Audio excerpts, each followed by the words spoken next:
हाय, it's अंश। तो आज मैं आपको बताने जा रहा हूँ क्रिश्चियनिटी के बारे में। क्रिश्चियनिटी कैसे बनी, क्रिश्चियनिटी कब बनी और क्रिश्चियनिटी को किसने किसने आगे जाके स्प्रेड किया, क्रिश्चियनिटी के गुरु कौन है। So let's go.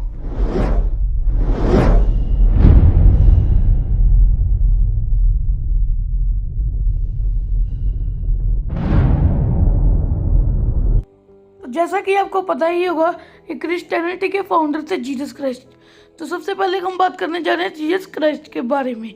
Jesus Christ का जन्म 4 BC में हुआ था। इनके पिता का नाम जोसेफ और इनकी माता का नाम मैरी था और इनका जन्म बेथलेहम इजराइल में हुआ था। जीसस ने अपनी अर्ली लाइफ नाज़रेथ में स्पेंड की, जो कि इस टाइम का नॉर्दर्न इजराइल है। उन्होंने जूइश स्क्रिप्चर्स की पढ़ाई की और अपने फादर का काम संभालते लकड़ी का काम शुरू कर दिया। उसके बाद जीसस क्राइस्ट ने लोगों की सफरिंग्स और लोगों की हार्डशिप्स को एक्सपीरियंस करना शुरू कर दिया। जॉन द बैप्टिस्ट की वही इंसान थे जिन्होंने जीसस को रेपेटेंस और स्पिरिचुअल क्लीनिनेस की हमारी लाइफ में कितनी ज़रूरत है उसके बारे में इन्फ्लुएंस किया था और बताया था। किंग हेरोड एंटिपास ने उसके बाद जॉन द बैप्टिस्ट को मारने का आदेश दे दिया। तभी ही जीसस क्राइस्ट ने यह सोच लिया था कि अब वो लकड़ियों का काम बंद कर कर लोगों के बीच में प्यार फैलाने का काम शुरू करेंगे। ऐसे ही कर कर के जीसस क्राइस्ट यह डिवाइन मैसेज फैलाते गए और उनके साथ फॉलोअर्स जुड़ते गए और जन्म हुआ क्रिश्चियनिटी का। फिर उनको मसाया और द सन ऑफ गॉड के नाम से भी जानने लगे। अब हम जान लेते हैं जीसस की टीचिंग्स के बारे में।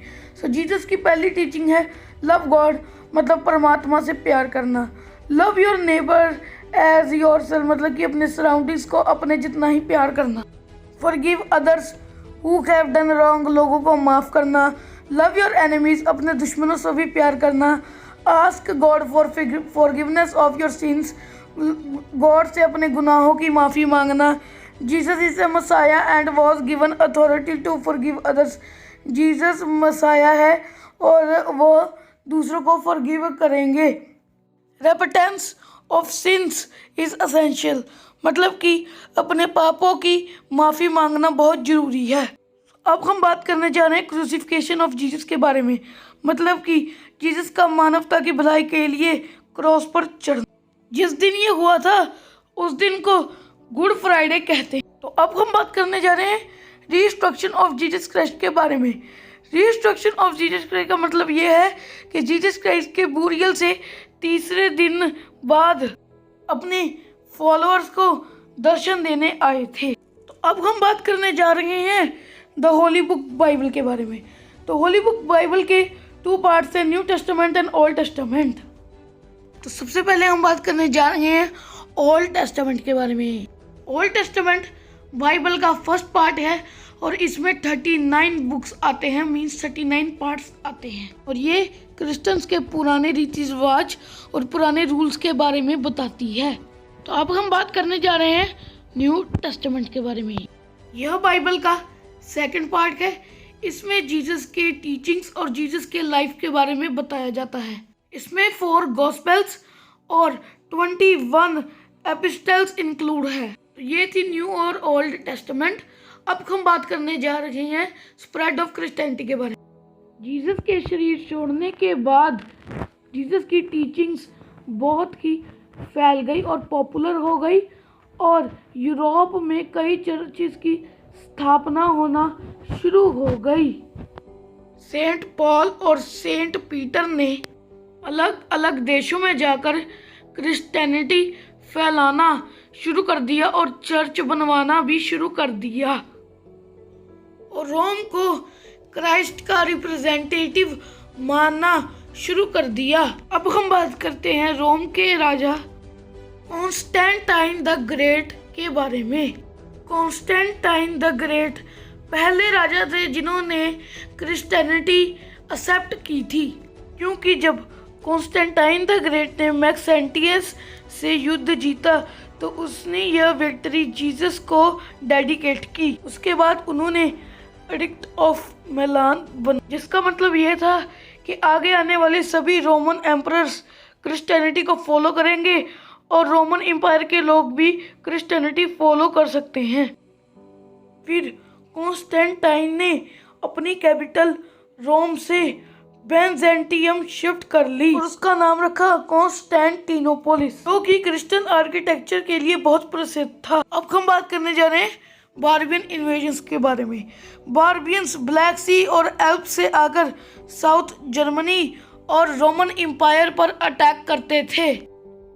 इससे रोमन एम्पायर डिक्लाइन हो गया और सिर्फ बाइजेंटाइनियम तक रह गया, जिसको हम कॉन्स्टेंटिनोपोलिस भी कहते हैं। निर्माण हुआ बाइजेंटियम एम्पायर का। बाइजेंटियम इस टाइम का इस्तांबुल है। बाइजेंटियम एम्पायर ज़्यादा टाइम तक नहीं चल सका तुर्क्स के वजह से। तो अब हम पढ़ने जा रहे हैं एमरजेंस ऑफ तुर्क्स के बारे में। तुर्क ने रोमन एम्पायर पे 10th सेंचुरी से लेके 11th सेंचुरी एडी तक राज किया। अब हम बात करने जा रहे हैं क्रूसेड्स के बारे में। क्रूसेड्स एक ऐसा धर्म युद्ध जिसने जिंदगियां बदल दी, जिसमें बहुत सारी जानें गई। धर्म के नाम पे एक ऐसा युद्ध जिसमें पूरा जेरूसलम तबाह हो गया, जिसमें बहुत सारे शहर तबाह हो गई और बहुत सारे जानें गई।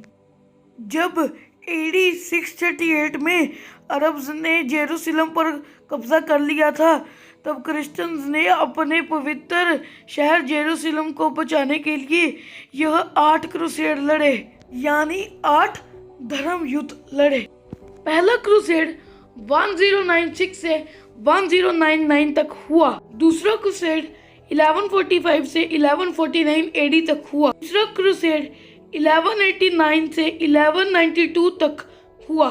चौथा क्रूसेड 1199 से 1204 एडी तक हुआ। फिफ्थ क्रूसेड 1217 से 1221 एडी तक हुआ। सिक्स्थ क्रूसेड 1228 से 1229 तक हुआ। सेवंथ क्रूसेड 1248 से 1254 तक हुआ। क्रूसेड जुलाई 1270 से अगस्त 1270 तक हुआ।